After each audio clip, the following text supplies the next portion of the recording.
Let me read the title real quick. Wait, I can't see it. Cops find missing teen's body in soldier's bedroom. The shit, I'm not even gonna, like, y'all have a little bit of a knowledge gap, but basically, nah, actually, this is great. Just watch, bro. Just watch. Wait, I don't care. Stop! What are you doing? Who is this person? Dad.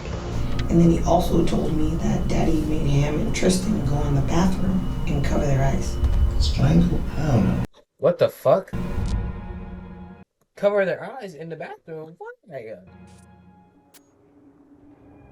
On July 7th in Millersville, Maryland, 2 officers arrive at the home of Eric Banks Jr. after his wife reported Chat, say what's up, YouTube. that their 15-year-old son, Dason, Well, whoever is in here, say what's up, YouTube. Because, not my dude.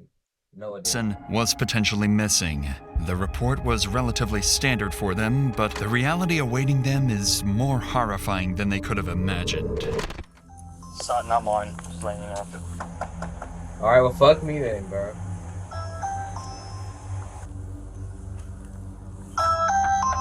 Damn, answer the door, Officers nigga. report hearing loud bangs from the upstairs of the home. However, nobody comes to answer the door. After multiple minutes of waiting, an out-of-breath Eric finally greets the officers.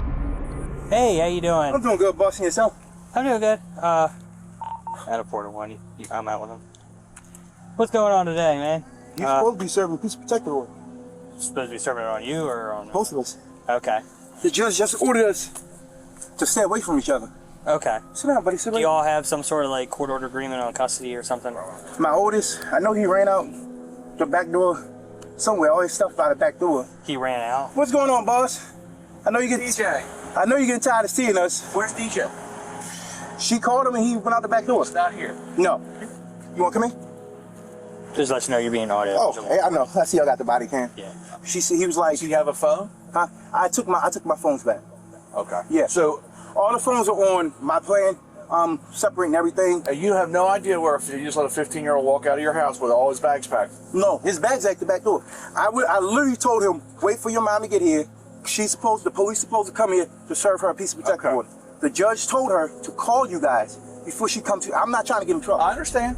Eric and his wife Latrice had both individually filed a protective order against each other, making it illegal to speak to one another without a police escort. However, since Eric is not the biological father of Dason, Latrice had custodial rights to him, which is why he was packing his belongings as he and Latrice were preparing to leave the residence. Dason's disappearance on the very day he and his mom were supposed to move out makes the situation even more unusual. So officers continue speaking with Eric, hoping to understand the family dynamic and gather any clues that might point to where Dason is. But what Eric says next only raises their suspicions even further. So, she's supposed to call you to come meet y'all? You have no idea where DJ is. Honestly, bro, no. With no phone or anything. You can check the ADT. It shows when he ran out the door. I believe you, but I mean, I'm not gonna fight. I'm not gonna do that. Listen, man, it's a 15-year-old boy. Having a phone probably would have been, if he's walking out of the house, probably would have been a good idea to leave him with, and you can work out those kinks later. But see, this is the thing. This is getting messy, man. Yeah, I tried to tell him. I said, sit here, wait for your mom to get here. I went upstairs. Before I can come downstairs, he's already going out the back door. So I guess she coordinated, because she's somewhere in the area, I'm presuming. Yeah. So she pretty much coordinated with him to come out there. Okay. All right, hang tight. All right. Sitting beside Eric are his 2 sons. He's dead ass and murderer. It's crazy, bro. Nah, he killed that little boy. Not even little boy. This nigga's he was my age. That's crazy. He's dead. 5-year-old I'm just gonna shut up. I don't even know what I'm talking about. Evan Banks and 3-year-old Tristan Banks. Officers didn't know it at the time, but these 2 would play a pivotal role in uncovering the horrifying scene that just happened inside their home. But for now, Officer Sutton goes back to his patrol vehicle to run a registration. He identifies the suspect as 34-year-old Eric Banks Jr., an officer for the Baltimore Police Department. He's been an active officer since 2018 and also carries 10 years of service in the United States Marine Corps. After speaking with neighbors of Eric, who provided minimal additional information, officers would confront Eric once again, this time sternly, to figure out what was going on. It's here that Eric would explain his alibi, one he had come up with just minutes ago. We found out about the whole situation. his mom. That's neither here nor there. But this is what I'm trying to tell you. Me and him sat at the table. He cried to me yesterday. He said he don't want this separation. Like he know we'll be separated before. He said he's tired of it. He's tired of feeling like he has to choose sides. He's 15. He's a teenager. He knows he don't want to be. He's like, I don't want to be in separate homes like that. And we said that to him. I said, DJ, it's nothing really we could do. I'm not going to change the way I love you, care for you. We had a whole deep heart-to-heart conversation. Today we went to court. The judge awarded him, and I called him. I said, DJ, I guess your mom told the judge. All right, I know I'm supposed to like let the video play out and shit, but like, bro, come on now. You kill him? You have to kill him? You wanted to go for what though? with her, and you're going everything. We have a heart to heart. Then you kill him like that. Okay. He's like, what? I was like, well, start packing your bags because you're going with Arizona with your mom. Unfortunately, I guess you're not coming back here. And that was just that. She called him. They had a conversation. I said, what did your mom say? She on the way to come pick you up. He said, yeah, but she's supposed to come here. I said, well, we're going to wait because before she come here and there's some type of altercation, there needs to be police here. They can escort her, grab her whatever she needs to grab, and go about this peaceful. Next thing you know, I went upstairs. I come out. So do you think did he leave here because he didn't want to go with his mom either? That could be. He could be like hiding out at a friend's house. I mean, yes, sir. Yeah, that's what I'm saying. Opinion. Yeah, in my opinion, I think that probably is the best because if he told her he's somewhere he's not. Text messages from her. I have food for you. Okay. Yeah. So it sounded like he wanted to go be with his mom. Yeah. So okay. That's what I'm saying. All right. Just put the bags inside for now. And okay. We'll try to figure it out. All right, brother. Yeah. Officers would spend another 15 minutes canvassing the area in hopes of finding Dason, but would again come up clueless. So they decide to try calling Dason's mother, Latrice, but are unable to get a hold of her either. So in a desperate attempt to find a relevant lead, they decide to ask Eric if he'd voluntarily consent to a search inside the home, hoping Dason may be hiding inside. No one expected that this simple request would soon alter both their and Eric's lives forever. I just want to make sure he's not in the house. That's fine. I'll do it with you then, since we're here. Hey, Buck, can I throw once over to make sure he's not hiding? Yep. Cool. Yeah, so they about to walk in. If he's about to walk in, he's got the house. All right.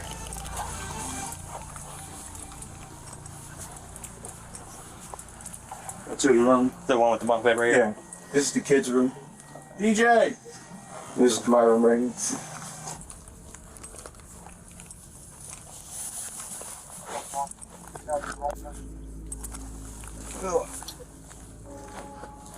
Oh, yeah, he's told us he's not hiding. In Officer Adams' report of the incident, he notes that at this point in their home search, Eric's demeanor had changed. He advised Eric to relax and let them freely search the home. They proceed to make their way to the third floor of the home, the floor which stores Eric's chilling secret. But before we get to that, if you want to start eating... Oh my God! Get out. Is this always down? No, this is where my safe is. Yeah. So this is where my guns go. Okay. You got your little light on your side? Yes, I do. You got a light back up? Okay. It might dim on you. You get 2 batteries. What's up? 95. All right. What's up, bro? 95. Inside the hole in Eric's bedroom lies Dason. Dick, hold on. Let me get this nigga's reaction. Hold on. You got your little light on your side? Yes, I do. You got a light back up? Okay. It might dim on you. You get 2 batteries. Yeah, man. What's up? 95. All right. Inside the hole in Eric's bedroom lies Dason's deceased body, already cold to the touch. Eric forgot to fully close the hole before meeting with the officers. The gruesome discovery would leave the 2 officers in shock. They try to keep their composure while transporting Eric to a patrol vehicle. Put him in the front seat. What's up? Hey, Cam, right now. All right, where are we? Starting at it. I have one starting now. Okay. DJ! What's up? What happened? Let's go to the car, all right? Bro, you know what happened, bitch. Yeah, let's go to the car. On the problem. All right, yes. Oh, and the phone, sir. Here, let me move one thing out of your way. Oh, great. All right, just see for me. All right. While Eric is being detained, Officer Voss attempts life-saving measures on Daesun, noting that his condition appeared consistent with an unresponsive individual. He also notes that Daesun was shirtless and that his jeans were heavily soaked with moisture from an Oh no. Chat. unknown source. Outside the home, Eric is temporarily placed in the patrol vehicle, but within moments, the situation begins to spiral out of the officer's control. Stay seated. We have one custody. All right, yeah. I need you to stay seated. Okay. Okay. All right. Okay. All right, go ahead. Can I just kiss my boys real quick? No, Just let me. no, I need you to stay in the car. Just Right, kiss right. my boys. Look, All right. listen. Yeah, I got you, bro. Just let me kiss my boys. Stay in the car. Bro, just let me kiss my boys. Stay in the car. Just let me kiss my boys real quick, bro. All right, I'm coming in the car. Come on now, bro. Go in the car. You don't deserve to kill your. I mean, you killed you killed somebody already, so you know you don't deserve to kill your boys. I'm not doing that. I'm not. Start him up. Faster. I'm not doing that.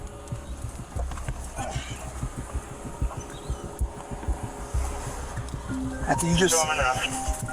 Here, listen, just all right, stand up, here. turn around. Don't do anything. I'm not. Stay in the car. Stay in the car. Stay up against the car.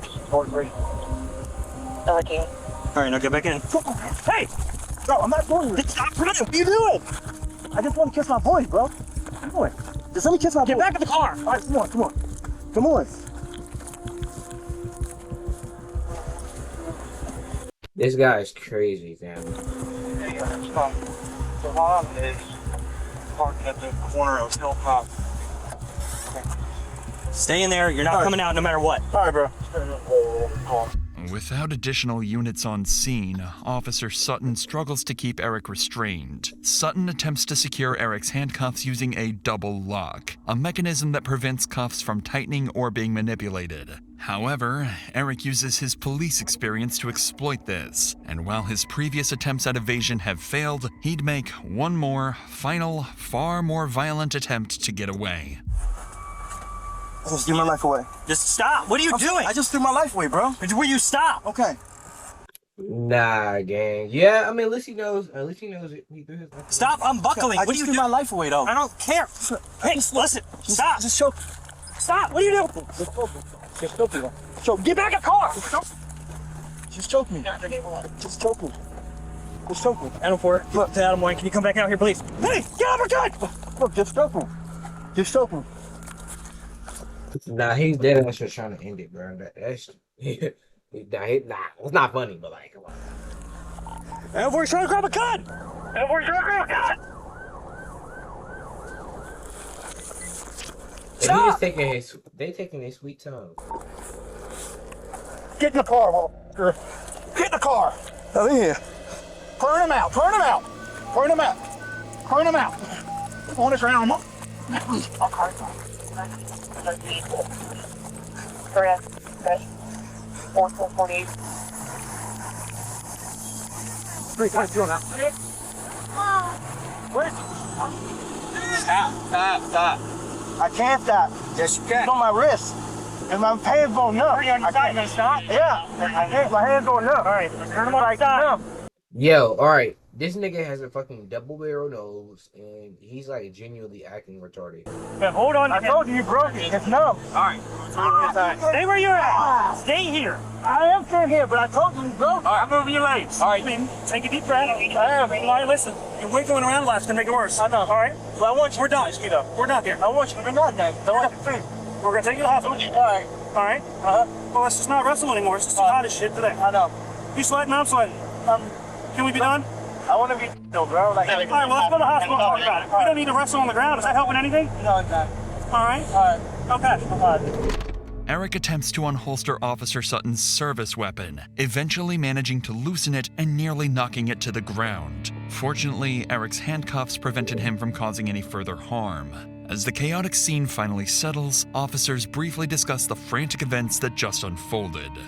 I go up to Subway to meet her, go in to make sure he didn't go to Subway in this communication. Come back here, I said, let me just check the house. They started getting real weird. I'm like, well, if you just stay back, he's a Baltimore City guy. Started to get real weird. I'm like, no, I can check the house. You stay back. You stay back. You stay back. You stay back. I go up and weigh it off. He wouldn't be up here. There's an attic thing undone with a screw in it. Looked in there and saw the boy laying there. I was trying to drug him out where he is now and did what I could. I immediately, as soon as I saw the boy's leg, with 95 hands, to get him out of here and ask for more units and started. Just traumatized the man. CPR, drug him out, he started CPR. Okay. All right, are you good? You're good. You're not hurt. No, I'm hurt. Should have done that. If I'd have known, if I'd have just did that first. You may not have been hurt. I'm gonna take the whole block where I can see that. It's not his fault, and now he's gonna start blaming himself, man. That's so fucked up. Hey, Steve, take him. Come on. Just walk with him. Just do a CPR. Sorry, Where's the 10-7? 1448 Inside? Yeah, like apparently, well, we went upstairs to check the house and he had a gun sleep area. What's up? There's like a gun sleep area, and my partner looked in there, 95, and I don't know what's going on. And then when we took it to my car, I gave him an opportunity because I needed to double lock his stuff, and then he unbuckled himself, went out and grabbed. EMS attempted to perform CPR on Dason, but it was too late. Dason was declared Long live Dason. deceased shortly after by EMS. What officers uncovered with Dason was only the beginning. As the investigation deepens, Eric's children would reveal further secrets, painting an even darker picture of the reality behind closed doors. For now, the decision is made to take Eric, his children, and his ex-wife Latrice to the police station. Police reports state that while Eric is being transported, he struck his head multiple times against the cage window bar, causing a welt to his head and damage to the patrol vehicle. Despite this, everyone would eventually make it to the station, each separated into their own individual rooms, awaiting intense interrogation. Eric would be left alone to hopefully calm down and collect his thoughts. Meanwhile, detectives speak with both Latrice and her child Evan, hoping to collect more information that can be used when speaking with their main suspect. They start with Latrice, asking her what kind of person Dason was. At this point, detectives are considering the possibility that he and Eric may have gotten into a fight that somehow escalated into tragedy. But what Latrice describes denies that theory completely, and makes Dason's case even more heartbreaking. Can you sit a little bit closer over here, please? Yeah. There's a lot of specific questions that I wanted to talk to you about. Can you describe DJ? Was he an argumentative person? Was he a quiet person? So the son was more of a quiet person. Until he got to know you, but he was always mannered. He talked to a lot of adults, but he never was disrespectful or any of that. I had teachers from his elementary, the principal, middle school, they all showed up for my son. He was that type of child. You know when teachers come. Would you say he was a sweet boy? He was very sweet and always willing to help. That was one of the things across the board. Man, Always willing to help. In the loft, in the crawl space in the loft, what was normally kept in there? Nothing. Safes? Nothing. Was that ever left open? No. It was always screwed. It was always closed. Okay. Because I don't like it. It freaked me out. There is a light switch in there. Okay. So I was like, where's that light coming from? And I turned the light switch off. But I don't know, maybe it was him. So let's talk about that. You called me and you said that you saw him, you viewed him at the funeral home. Are you okay? Yeah. Okay. And it was before he was embalmed because I wanted to see him. Right. And you saw new bruises. Yes. Where did you see new bruises? On his nose. Like that circular dark mark on his upper nose. His lip looked busted also. Like that wasn't there. And then his eyes were like purple. I don't like. They were puffy and purple. Yeah, it looked to me. hey man, I'm surprised she's not crying right now. Like he was in a fight. And my son doesn't fight. Dason's autopsy report ruled his cause of death as asphyxiation, which, in combination with the bruises and marks on his face, implied he was likely strangled to death. I knew it, and he was my baby. So I knew it.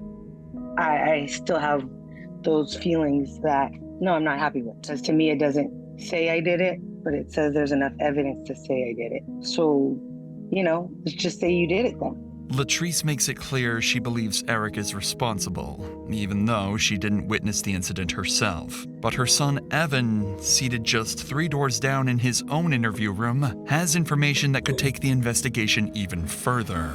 How are you? Good. Good. You said your name is Evan, is that correct? Do you know how to spell your name? You can go ahead and write it down. 7. Evan's eager. Okay, nice handwriting. And how old are you? 7. 7? You want to write 7 for me? So I don't forget. Sometimes I forget. Notice the harsh contrast between interview rooms. Evan is sitting in the department's safety room, a space created to provide comfort and reduce stress for victims and young children involved in sensitive cases. His interviewer, Miwa, is a forensic interviewer from Maryland, trained specifically to speak with children and family members connected to a criminal investigation. And because Evan is only 7 years old, you'll notice a drastic difference in how his interview is conducted. My job is to talk to kids and families all the time, and today I get to talk to you. And we talk about a lot of different things in this room, and this is called the safe room because anything we talk about is always safe, and you're not in any trouble. I'm just here to listen to you and talk to you. Okay. Miwa explains to Evan that everything is being recorded and that he is not in trouble, but rather just there to help him out. She spends 15 minutes talking about movies and more of Evan's interests to help him get more comfortable before discussing the day of Dason's murder. And Evan, who do you live with? My mom. Your mom? And Tristan. Mm-hmm. Anyone else? I live with DJ. Mm-hmm. And then my dad. Okay. And do you know what you're here to talk about today? No? So, tell me a little bit about your family. Tristan, he likes to fight and play and steal toys from others. I like the color, and then I also like Kids Bob and Tristan. And you said you also live with the DJ, is that right? Uh-huh. And my mom and Tristan. So DJ, how old is DJ? 15. 15? Tell me about DJ. DJ like going in the water, tickling me. Can't really remember all the stuff he used to do. But he loved playing Roblox games. Tell me about the last time What you mean snitches get stitches? you saw... He's not snitching. I mean, if you're insinuating that he's snitching, that's just a little fucked up. DJ. My mom wasn't at the house. Tell me who was at the house. Dad. And then DJ. Mm-hmm. And then me. DJ was going to Arizona with Mommy. And then Daddy was waiting at the door with DJ. DJ put his bags in the basement, and then I don't remember what happened next. That's all I remember. Okay. Miwa would tell Evan to draw the last time he saw Dason, and he'd draw the staircase leading to the home's loft. The same staircase Eric has dragged Dason's body up. And so, Man. who is this What they know what they were doing with that damn music. person? That was DJ. That was DJ? Where was Dad? Well, I didn't see that chat. Hold on. Crazy thing is that Rose is close to our age, our same hobbies, man. Yeah. That is sad to see. It makes me feel like most times, shit like this, I don't have nothing to be like sad about, bro. I mean, I don't know. It's just I'm blessed, bro. I don't have anything to be sad about. Well, no, I have stuff to be sad about, but bro, I'm alive. So at the end of the day, I'm alive, bro. Right. I don't know where I was going with that, but I'm alive, bro, and I'm happy. And it's kind of fucked up. No, it is very fucked up what this nigga did to him. Here. Oh, okay. So Dad was up here and then DJ was right there? Okay. Where did they go after? They never went anywhere. They were just waiting at the steps. Oh, they were waiting at the steps? Who was he waiting for? Or what was he waiting for? And he was bringing to Mom King. The DJ. Did that happen? No, Not yet. Was there anything that you worried about on that day? no. I wonder if there's anything that you were scared about that day. I wasn't scared. Evan struggles to reveal the details of the events he saw that day, likely due to the discomfort of speaking with a stranger in a police station. But the information he gave his mother on the day of the incident provides far clearer insight into the disturbing events he saw. You said that one of your children said something to you? Evan. Evan, and what did Evan say? That he saw Daddy bringing DJ upstairs. And I said, where were you? And he said he was in the living room. I just didn't want to pry too much, but then I said, oh, was DJ sleeping? He said, no, he wasn't snoring. And then I said, was he moving? And he was just like, no. And then he also told me that Daddy made him and Tristan go in the bathroom and cover their eyes. Okay. But this was before. This was when the police first knocked at the door. Okay. Evan didn't say anything about the knock because he told him to go in the bathroom first. So I'm a little confused of like the order. So I don't know if that's maybe when he was going to let the police in. But Evan did say he saw that.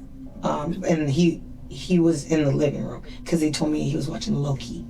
In addition to these grim details, Latrice would go on to explain how Eric's life had begun to collapse all in synchrony. Due to the protective peace order Latrice had filed, Eric was suspended from the Baltimore Police Department the very same day of Dason's death. He had just separated from his wife, was about to lose his children, and was now left without a job. Latrice also explained So he kills his stepson, I guess. that the peace order she filed was not her first attempt to separate herself from Eric. Months prior, Latrice filed her first peace protective order, writing, "I am in fear for my life and well-being because Eric Banks keeps trying to control, follow, and emotionally abuse myself and my sons." The order was denied, however, and it wasn't until months later that her second attempt was granted. It was clear Eric's life was falling apart leading up to Dason's death. Okay, he would have been, this was in 2021, he would have been like 20-something today. No, yeah, 20-something. 19. Eric had hidden his body, lied to officers regarding his whereabouts, and had a violent outburst once the body was discovered. It'd be hard to assume that he wasn't directly implicated in Dason's death. But evidence alone wouldn't be nearly enough to get him to confess. After all, he was a police officer of 10 years and knew how the criminal justice system worked just as well as any interrogator working against him. But unfortunately for Eric, the interrogation he was about to undergo would crack even the most well-trained of suspects. Now, he did that shit. It shouldn't have been an investigation, my nigga. It's in his fucking house. The body is in his house. It's in fucking boards, and the way he was acting, bro, that's enough evidence to put that nigga behind bars. Eric is placed into Anne Arundel County Interview Room 2B. This room was designed for priority matters, exclusive to high-profile cases. Because Eric had attempted to attack an officer earlier in the day, he's been handcuffed to the table to restrict movement. Eric is left alone for multiple hours as the detectives prepare for his interrogation. While waiting, he can be seen glancing around the room multiple times, likely searching for a camera. What Eric didn't know is Interview Room 2B has a small camera placed in an unusual location, which Eric never managed to spot. The primary investigator assigned to this case is Detective Louis Adrian. His prior service in the United States military likely factored into the department's strategic choice to have him conduct the interview. This shared background enables Adrian to establish rapport with Eric, a key component in the upcoming interaction. So, you know why we're here. We want to talk about what happened, why it happened, and anything surrounding that whole situation. But you know as well as all of us that we have to go through Miranda with you. So what I'm going to do is we're just going to go through Miranda first of all, and then I'll start getting all the other information, okay? After reading Eric his rights, the detectives would spend nearly an hour connecting with Eric and bonding over their shared military experience. He's like, now you come in, you're in front. Okay. We go back we about to go in the building, like, you're in front. She's like, but I thought you said you like, some people were made, to do certain things, and I said, I'm not made to be a front person. So I'm running the block down, and I remember, so I was like, hey, whoever that officer is right there running, just keep going. Nah, but how are you just talking to him like this? keep going, because you're about to run right into him. And out of nowhere, these two guys just come out, pop out, and I'm like, okay, I got him. And they just fall over, and and he was like, yeah, whoever that was running, he was moving, and you just ran. And I was just like, he was like, don't, because I was slowing down, like trying to look. He's like, no, keep going. And I'm running like, okay, you gonna tell me when?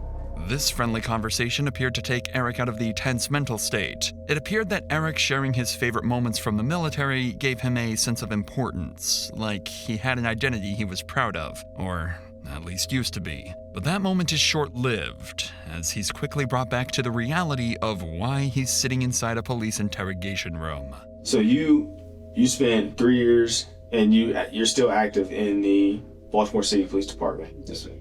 So from what I hear, you're suspended? No, I'm suspended now. I'm going suspended, yes. Okay. Why? Can you tell me what's going on with that? May 8th, I got a piece of protective order against my wife. Here's me, chat. You got one against her? Yeah, I got one against her. Same day, she took the firearms out the house. She took the safe out of the home. You know, Anne Arundel County did press charges. They press charges against her. Her for taking the safe with the firearms. The firearms. Yes, sir. And were they your duty firearms? Duty firearm. My whole full duty belt was in there. Okay. Firearm, taser, magazine, pouches, everything was in there. She turned around and went and got a piece on me, saying that I was following her. But once she got it, that's when pretty much they have to suspend. Yeah, I have to get suspended. Her mom sent my mom something talking about I was following her. This and that. I'm like, how? I'm here at work. How you see I was following? I was like, there's no way. That's when we both ended up at the courthouse, and I was like, because I was like, I'm just putting a stop to this. So I let the clerk know. I was like, I don't know what's going on, but every time that my wife's trying to leave or something's trying to happen secretly, there's a peace order for me to get kicked out the house. And I was like, that shouldn't be. And that's when they brought us both in. So we both got seen by the judge, and he granted us a peace order for both of us to stay away from each other. Okay. Yeah. When was that? That was just, was it 2 days ago? Okay. Was it, no. Monday? Well, no, yesterday. It was just Tuesday. Yeah. So y'all met with the judge? Tuesday. And you're still suspended up until this point? Or yeah, I'm still suspended. So when, maybe it's the way Baltimore works and how slow they are and stuff. So you have the peace order, she gets one on you, and then it gets... Denied. It has to go to IA. You have to do their full They have to do that. Yeah. And so you're still suspended even though it's been cleared up? Yes. Gotcha, okay. At this point, the detectives had no reason to assume Eric was lying. He'd been open and honest with them the entire time and seemed rather friendly. It isn't until they begin discussing the day of the incident that investigators realize Eric's perceived honesty had all been a calculated act. So yesterday we go to court, get the peace and protective orders. They grant the whole motion, for us to stay away from each other. The two youngest boys supposed to stay with me. The oldest, he's going to Arizona with his mother. And she tells the judge, that's what you want to do, blah, something. So right after that, call him. I was like, hey, start packing your bags. You're going to be going with your mom. He's like, what? Why? I'm like, your mom said you wanted this. You're supposed to do, I guess, I don't know. I didn't have that conversation. Previously to that, me and him had literally just sat down at the table. Because I could tell that my son was depressed and he was going through, and that's really what our trip on the first was, just to try to get him away. Get him out. We sat down at the table and I'm like, what's going on with you? How are you feeling about this? Where are you at with this? And he's like, honestly, I don't know. He's like, I hate it. I don't want to feel like I'm choosing sides. I just want to be left alone with everybody, because then it's they're calling me, telling me this and this and that, and it's I gotta keep certain things from you. He's like, I don't want to be a part of this. He's like, I'm tired. So I say, just go and start packing your bags. And he's like, okay. We wait. I get my paperwork. I come home, and on my way home, I just feel like I was done. You know what? Today's gonna be the day I'm gonna do it. Okay. Yeah. I feel like my family. Whatever. I'm gonna shut up right now. But you got 2 kids, bro. You got 3 kids.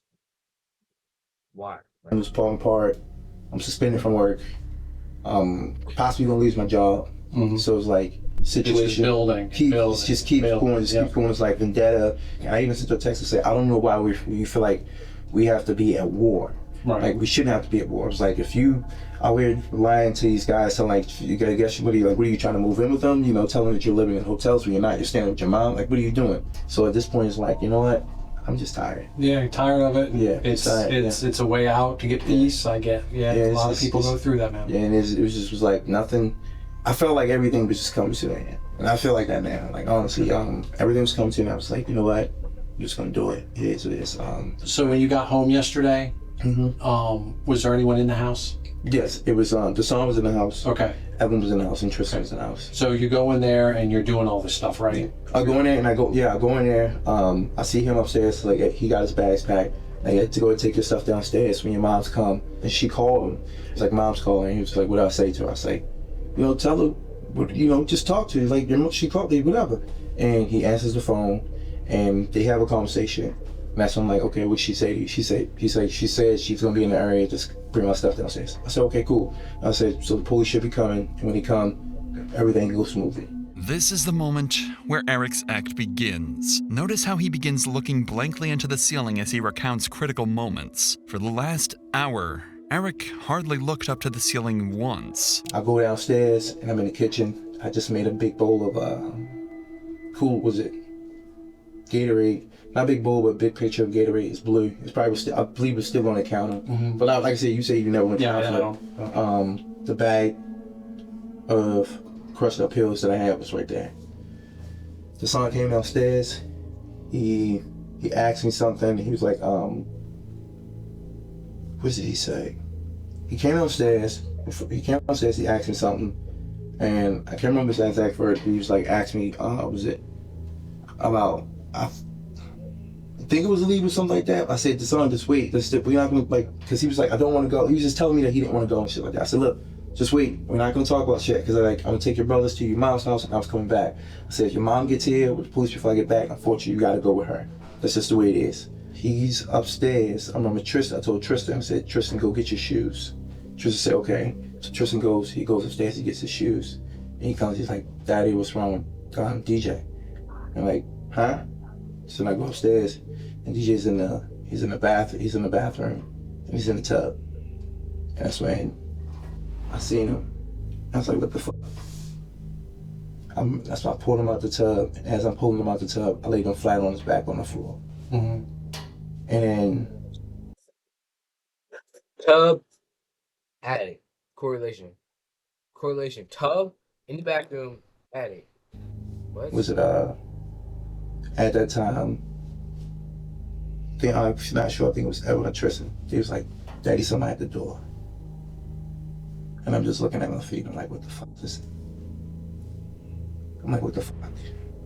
Eric makes his story clear. He had planned to end his life, but coincidentally, Dason had the same plan and did it first. It's an extremely complex alibi and only becomes more unlikely after Eric explains why Dason's body ended up hidden inside his bedroom. So I go downstairs, I go to the front door, the officer's there. Okay. And I panic, I was like, I don't know what the fuck to say. So he asked me, he was like, hey, what's going on? I start talking to him, telling him what's going on. What did he say? He said, so what's the situation? And I tell him about the situation. And I was like, my wife, she's supposed to wait on y'all to come.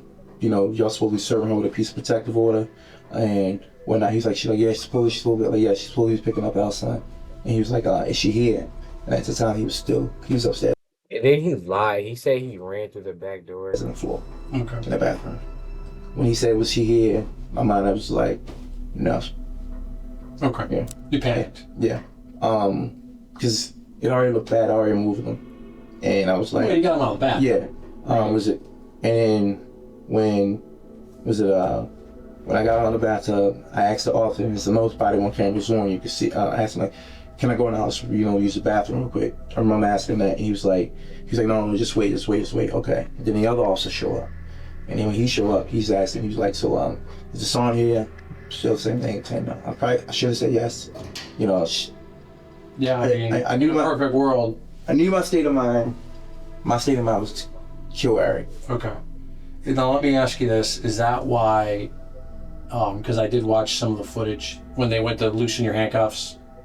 You kind of got a little silly on them. You remember that? Yeah. What was you went for the officer's gun. What was up with that? Well, before we get to that, when I first went back in the house, when the officer told me, the tall officer, he told me, he said, go get the son's phone. I ran upstairs, his phone was in the bathroom on the counter. Okay.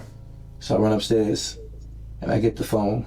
Because back up, before I did that, I asked him, I said, can I go upstairs? Can I go in and use the bathroom? So I she wanted to shut the door. He said, no, just wait. And then the other officer, he was like, well, go on. I need you to go grab this son's phone. I ran up, grab it, and I shut the bathroom door. I'm still nervous. Which bathroom was it? Was it the one in the master or the small one? No, the small one. The small one in the hallway. And I'm still shaking, whatever. And then when I come back downstairs, I go, I go out the door, I give him the phone, I'm still shaking in my hand, like, and everything's in my head saying, like, all right, just say what you saw. But then, in my other part of me, I'm like, my son just did this. Right. Objectively, Eric's story hits all the points. He has an excuse for almost every suspicious detail, even finding a way to explain why blood was found all over his house. The issue is that these details are simply too coincidental to ever sound believable. And even Eric knows this. I don't know why, I just was like, I gotta move him. I picked him up, did the fireman carry, took him out of the bathroom, into the master bedroom, up the stairs, and I was like, because I know they're gonna want to come back in the house and search it. I was like, I'm gonna be cool, I'm fine with that. I was gonna let them search it. And I tucked them in, the area, and I left the thing over. It just sounds like a whole bunch of bullshit. So when you say the area, you're talking like a little crawl space. Okay, yeah. All right. But getting back to that, when they came in, they searched the house, they went upstairs, and he seen the thing open. That's from the officer. When he asked, I panicked, and I was like, yeah, this is where I keep my safe, blah, blah, blah, whatever. But the son was in there. The son was in there, okay. And they put the handcuffs on me. I went back downstairs. And when they put me downstairs, I was like, life is over because it looks different. It's no matter what I say from this point, it looks like I'm a liar. It looks like I lied because I already lied twice. You asked me what the son in the house, I said no. You asked me did I know where he went, I said no, I think he ran out the back door or something. And so it always looked bad because I'm already told you a lie.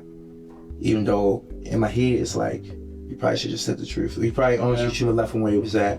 Call police or down the fire department or whatever. Yeah, call the police. Well, that's the world. But sometimes But I was already in. I was already in the mindset of Eric's gonna die today. I was in seeing that he was there, that he was in the tub, and it was like tub was full of water. I was like, my son did this. No, I have to do it. Okay. The detectives decide to take a break and discuss what their next plans would be. At this point, they both know Eric is lying to their faces. So blatantly lies. Goal for the rest this nigga's wild. of the interrogation will be to get Eric to admit to his lies and ultimately confess to the murder. To do this, they decide on Detective Adrian conducting the rest of the interrogation alone. Since one-on-one confrontation is generally considered to be more effective, Adrian would return with a clearly different demeanor from earlier. He's stern and wastes no time in asserting that his nice cop act is over. Are you good? Do you need anything before we get started again? No, I'm good. Are you sure? Alright. So Detective DePietro had to step aside just for a second. But what I wanted to do, like I told you, I wanted to come back and go back over some things with you. Okay. I actually want to go back and in detail just go through some of these steps.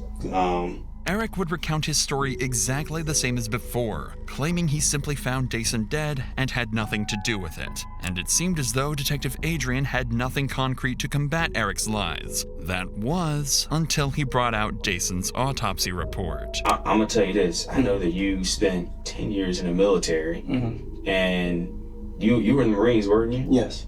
What's their whole thing in the Marines? Like, what do they always teach? Honor, integrity. Honor, correction, maybe. Yeah. And to be honest with you, I don't see that from you right now based on what you're telling me. Okay. I think you telling me something different. Okay. But I know you're a Marine. Okay. I know a lot of people that's Marines, man. And that's one thing that they would, like, integrity, honor, no, you don't mess with that if you're a Marine. Yes. I know you want to tell me the truth, and you sitting here like giving me a story. You giving me what I want to hear just to sound good, but it's not it. That's not it. Trust me, I'm not trying to sound good to you. And I'm gonna tell you the other thing. And I'm gonna be straight up with you. Yeah. You keep talking about the autopsy. The autopsy said he was strangled. Oh, really? Really? No. Shut the fuck up. You know you did that shit, bro. There's no point in lying anymore. You know you're fucked up. I don't even know why the fuck they got this nigga in here doing all this, and he's fucked up. Hell no. Autopsy said he was strangled. Hell no. Hell to the no. Hell to the no. DJ was no strangle. Hell to the no. Nah, gang. I'm gonna just let it sink in and let you decide what you gonna explain that guy. to. No, DJ wasn't strangled. Well, then what happened? Tell me what happened. There's no. DJ was not strangled. DJ, like I told you, DJ went downstairs. He came back upstairs, and DJ was in that tub.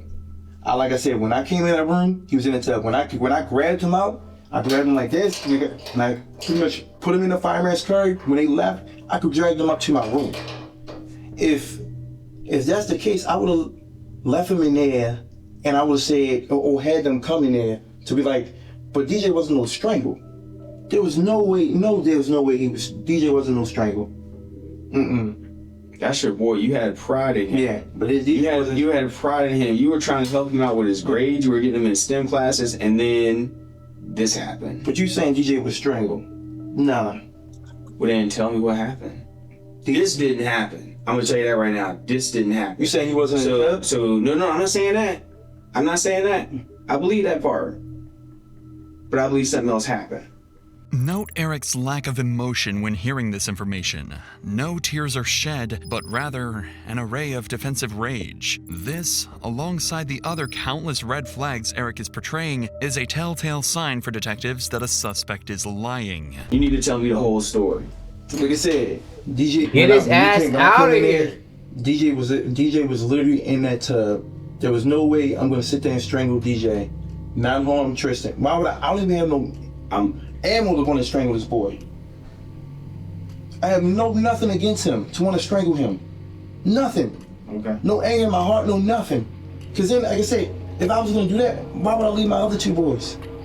If I was gonna do that, I would have took all of us out. DJ was not no strangle. So then what happened? Tell me the story. The fact that he can't even say that shit just proves that he didn't. Cause who says some shit like that? You would have took all of y'all out. Yeah, no. You would have killed your other two sons? No.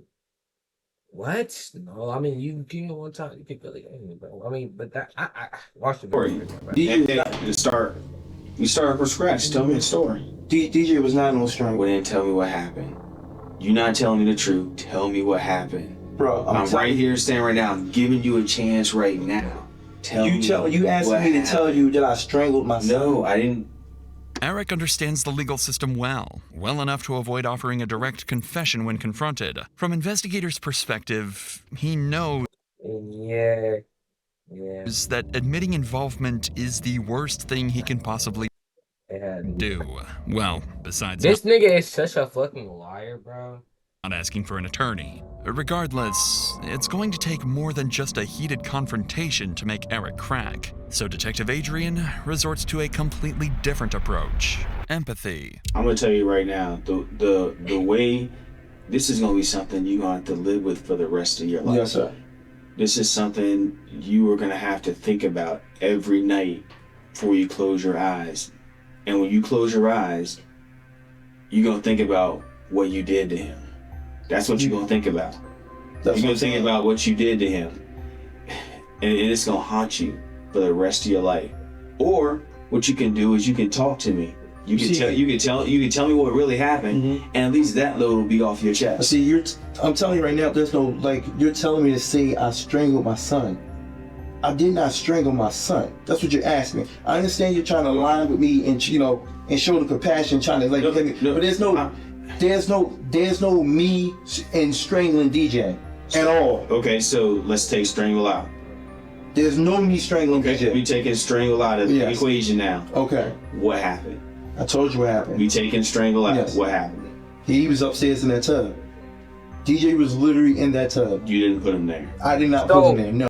What did he do in the tub? No. DJ was physically in that tub already. When I came to that bathroom, DJ. What did he do to himself? Like, how did he leave himself in the tub? He was in there. Yeah, your last just not lining up out of that. Did you assist him at all? No. With anything? No, I didn't assist him at all, but nothing. Nothing. I did not assist him getting in that bathroom. Did not assist him going in that bathroom. He was upstairs already. Like I said, when he went downstairs, he was downstairs for a good period of time. He was upstairs, and what's his name? I was down. Tristan was down. Tristan was trying to go what's his name with his shoe. I told him, and that's when Tristan said out of his mouth, "Daddy, what's wrong with DJ?" Tristan literally said that out of his mouth, and I went up there to check on him. I don't recall seeing him. Don't recall him removing no belt. I don't recall removing anything that could have been around his neck. I don't recall moving this. So here's the thing, and I hate to frustrate you, and but I also have a job to do, and I also have to get down to the bottom of this. And when I walk through the door, and when I hear everything that happened, things don't add up. Things don't make sense. Okay. They don't make sense at all. If you would have done things different, if you would have been like, yes, my son, I just found my son in a tub, I helped him out, and told the officer, you know this. If you would have done it that way, it would have been different. But the fact that you didn't, now you're sitting here trying to explain yourself. Well, I'm sitting here because the whole situation, I'm sitting here because I lied and said he wasn't in the house. That's basically what the fuck he just said, bitch. Sitting here because I didn't tell the officer, like you say, it's straightforward what was going on. That's two lies right there. How, like you said earlier, how are we supposed to believe you now? Yeah, like I said. So you telling me how am I supposed to strangle? How did I not assist him in getting in the tub and I don't know, possibly drowning him? I don't know. No. I don't know. But but here's the thing. All I know is that you keep lying. No, bro. You lied initially twice. How do I know you're not lying right now? Because, like, I told you straightforward. I'll say, that's told me straightforward, but that's why why I know twice. Bro, because that's why I said in the beginning, I said straightforward. There's nothing I can say. I say I already know y'all done y'all homework, lay it all out on the table. I said because there's nothing I can say just because I already lied twice. I said he wasn't at home. I identified that. I messed that up. Because then I see my son is dead. I'm ready to see these fucking charges, man. All right, do you I'm gonna leave you alone for a little bit to think about things, but do you want anything else to drink or anything to eat? I'm good with the water and the chips. Okay. Give me just a second, man. Okay. All right. You need anything else? No, sir. All right. As the detective leaves, Eric scans the room thoroughly and finally notices the camera hidden inside room 2B. Moments after making eye contact with the camera, he lets out one last desperate act.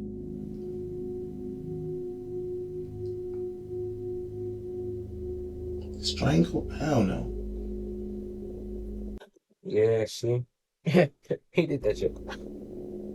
Unfortunately, it'd be too late to act his way out of the murder. Eric's testimony was flimsy at best, and Detective Adrian decided he'd gotten enough to wrap the nearly 5-hour interview up. Shortly thereafter, Eric was booked into the Anne Arundel County Detention Center under charges of first-degree murder, second-degree murder, and child abuse resulting in death. At trial, Eric would quickly accept a plea deal to second-degree murder as well as attempting to disarm a police officer. And on October 4th, 2022, he was sentenced to 42 years in prison. If Eric W YouTube video, W stream, W reaction serves his full sentence, he'll be released in 2064.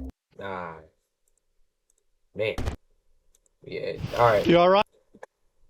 W YouTube video, W stream.